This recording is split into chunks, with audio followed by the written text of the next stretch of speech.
My dad called me one day and he said, hey, you know, I'm going to this bull sale in Dillon, Montana. Do you have some vacation time you can take and you want to go to Dillon? And I had never been to a bull sale. I had never been around cows at all.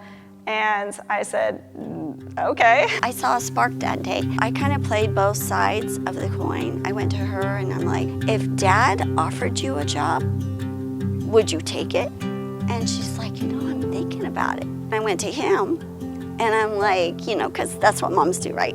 And so I went to him and I'm like, hey, if Jesse's really interested in this, would you hire her? So she did. She ended up saying, you know, I want to come back. And of course, he was thrilled. That's what she wanted to do. She wanted to get involved with cattle. I think as any parent, I think that's all you're really trying to do is to raise a kid that can solve their problems. Jess, she takes the bull by the horns. She gets in there and gets it done. That's how the cattle side took off, was Jess kind of took that over, and you know, she's going.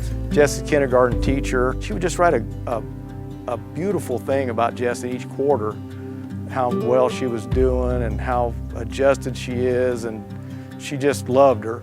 She said, I just hope I'm alive when Jess becomes president of the United States. That's what you're dealing with when you're doing with Jess. She's a whole different thing. You know, she's something. Well, I was applying to the Starbucks Corporation. I was in the middle of interviewing for a job there whenever this kind of all happened. So I really just wanted to be, you know, in the business world where I could take vacations when I wanted and worked 9 to 5, but like I said, I fell in love with cows pretty quickly, so there was no turning back.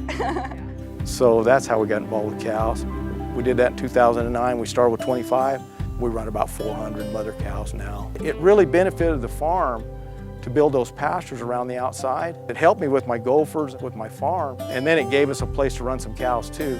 We didn't know any of that when we started. We're just been learning as we go. Just got all these ideas and taking it and going to a whole new level, you know, a whole thing that we would never do. Selling directly to consumers, because the markets are always volatile, they're always going up and down, and we really didn't feel like we had any control of the prices that we were getting for our beef. We try to do different verification programs, and that definitely helps, but it's still not a guarantee. We thought, you know, if we just sell directly to consumers, we can set our prices and hopefully people will like it and hopefully people will buy it.